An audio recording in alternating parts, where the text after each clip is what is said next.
Hi, this is Weiqing. Today I'm going to talk about our system for the DIHARD third challenge for Team DKU-Duke-Lenovo. So this is the content. We will introduce the dataset first, then we will talk about each model in our system, including VAD model, speak embedding model, the attention-based model, and the target speaker VAD model. Finally, we will present our experimental result for evaluation set. So here is the statistics on the dataset for this DIHARD third challenge. As you can see, there are 11 domains in the dataset, and some of these domains contains a very high ratio of overlapping speech. But the most important difference between DIHARD second and DIHARD third is that we have the conversation telephone speech, the CTS data, this year. So this data contains only 2 speakers and is originally at the sample rate of 8 kilohertz, but it was upsampled to 16 kilohertz. So we break up this data into 2 small data sets. One is CTS and the remaining is non-CTS, which is at the sample rate of 16 kilohertz. It's quite easy to find the CTS data in the development set and the evaluation set since the energies of 8 kilohertz data at high frequency are extremely low, so that we can find the CTS data, and we then downsample all CTS data to 8 kilohertz. So for our VAD model, it consists of a ResNet 18, a global average pooling layer, and a 2-layer by STM. Finally, a linear layer with sigmoid predicts the frame level speech likelihood. Our model is directly trained on the development set, and we use 90% of the data as the training set and the remaining as the validation set. So due to the limitation of the training data, we also use Musen and IRS corpora as the augmentation method. The result on the training set and the validation set doesn't show a big gap, so that we can believe that the model is not overfitted. And here comes the speaking embedding model.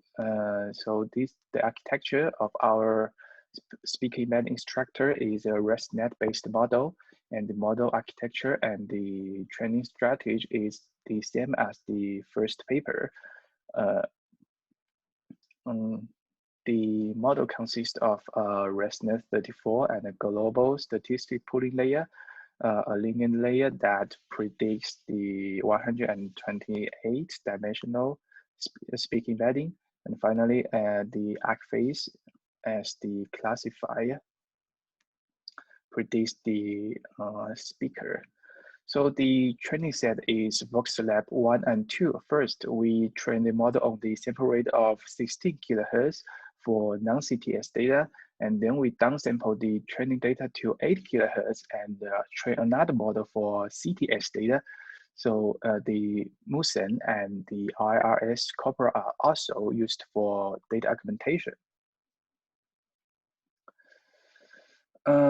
Then for the clustering model, we have two models, and one is for non-CTS and one is for CTS. So for non-CTS data, we use the attention-based model that to predict the similarity between each embedding, and the training strategy and the model architecture is similar as this paper.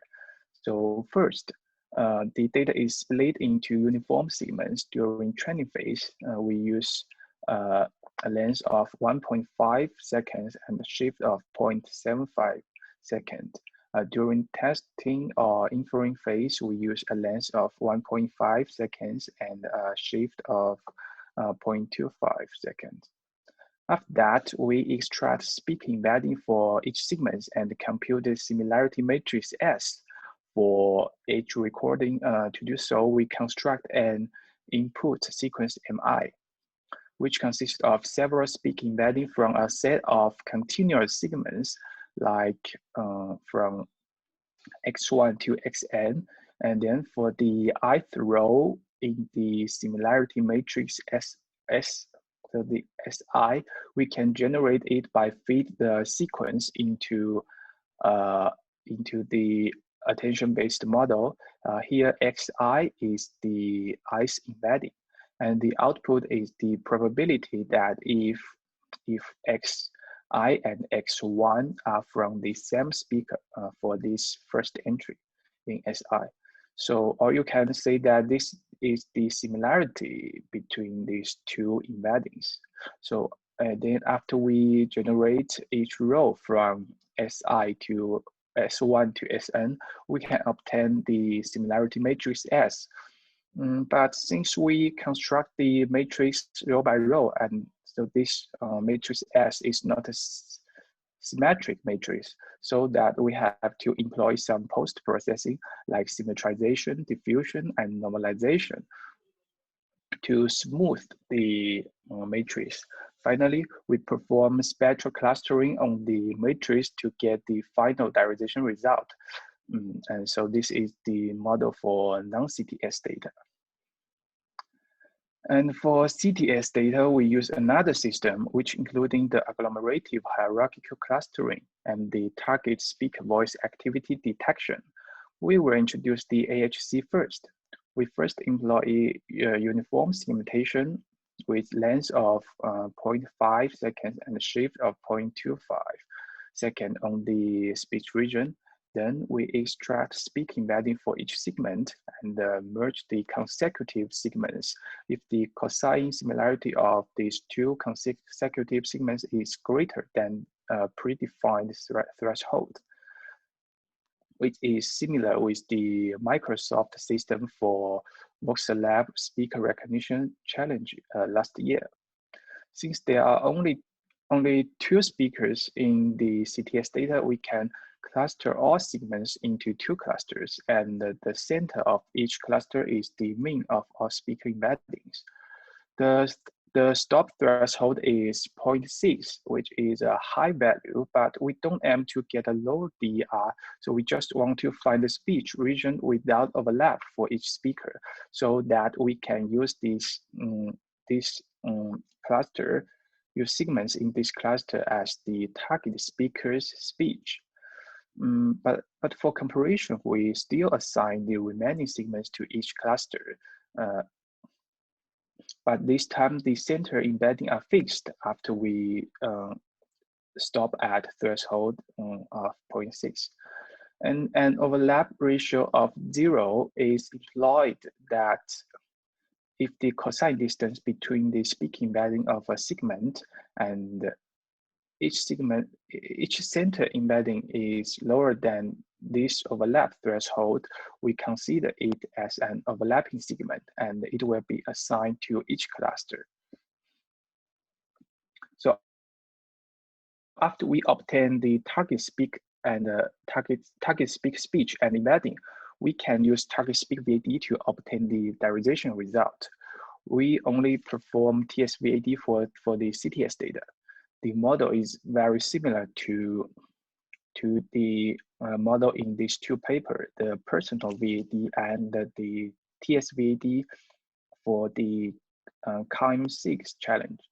But the training strategy and network architecture are slightly different. First, we only detect the speech region, which means that the task becomes a binary classification instead of a trinary classification. Another difference is that we use ResNet 34 to further extract the frame level speak identity information. And this figure shows the structure of our TSVAD model.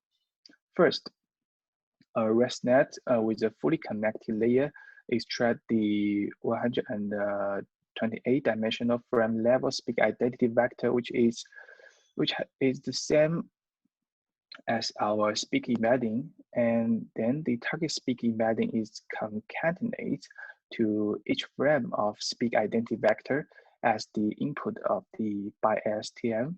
Finally, a fully connected layer with a sigmoid predict if a frame contains the target speaker. So during the fine-tuning phase, we use the first 41 recordings as the fine-tuning set. and the remaining 20 recurs as the validation set. Finally, for inference, some post-processing on the output are employed to get the final derivation result. First, we perform 11-tap median filtering on the output of the network. Then we find the target speech by a predefined threshold of 0.65. Note that we only perform TSVAD on the speech region, so some frames may be misclassified as non-speech because the output of each target speaker is lower than the threshold. So we choose the speaker with larger output as the target speaker for these misclassified frames. And this is a result of our system on the development set that for the non-CTS data and CTS data. So for CTS data, for non-CTS data, the DR is 16%, and for CTS data with agglomerative hierarchical clustering, the DR is 15%. And after training with TSVAD model, the DR become 10.6%, and after fine-tuning, the DR become lower than 8%. And this is the first round result.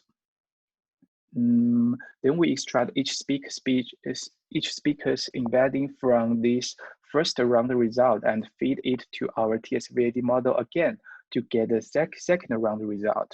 And it shows that the DR also decreases in the second round, but it no longer changes in later round in our experiments. This is the result of our system on the evaluation set. For track 2, we didn't submit this system.